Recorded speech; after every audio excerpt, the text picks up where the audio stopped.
Hi friends, நம்ம நிவிஸ் காலில் பார்த்தீங்கன்னா இன்றைக்கி 2 வகையான கீரையும் 2 வகையான மூலிகையும் நம்ம கார்டன்லேருந்து எடுத்திருக்கேங்க.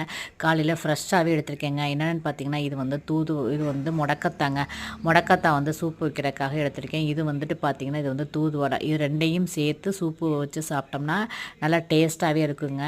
அப்புறம் பார்த்தீங்கன்னா இது முருங்கைக்கீரைங்க. முருங்கைக்கீரைலாம் வாரம் ஒரு தடவை நம்ம சாப்பாடில் எடுத்துக்கிட்டோம்னா நமக்கு ரொம்ப ரொம்ப நல்லதுங்க. ஏன்னா முருங்கைக்கீரையில் அவ்வளோ சத்துக்கள் இருக்குங்க. அப்புறம் பார்த்தீங்கன்னா இது மணத்தக்காளி கீரைங்க. மணத்தக்காளி கீரையோட மணத்தக்காளியோட பழமும் காய் தாங்க ரொம்ப டேஸ்ட்டாக இருக்கும். நான் மணத்தக்காளி கீரையை மட்டுமே சமைக்க மாட்டேன். ஏன்னா அதில் கொஞ்சம் கசப்படிக்கிற மாதிரி இருக்கனால முருங்கைக்கீரையோட சேர்த்து தான் நான் எப்போவுமே ரெண்டுமே கலவை கீரையாக செஞ்சு பாசிப்பயிறு போட்டு கூட்டு செஞ்சு சாப்பிட்டோம்னா அதோட டேஸ்ட் சூப்பராகவே இருக்கும். இப்படி தான் நான் செஞ்சு சாப்பிடுவேன். ஏன்னா தனியாக செய்யும்போது அது கொஞ்சம் டேஸ்ட் கொஞ்சம் எனக்கு நல்லா பிடிக்காதுங்க.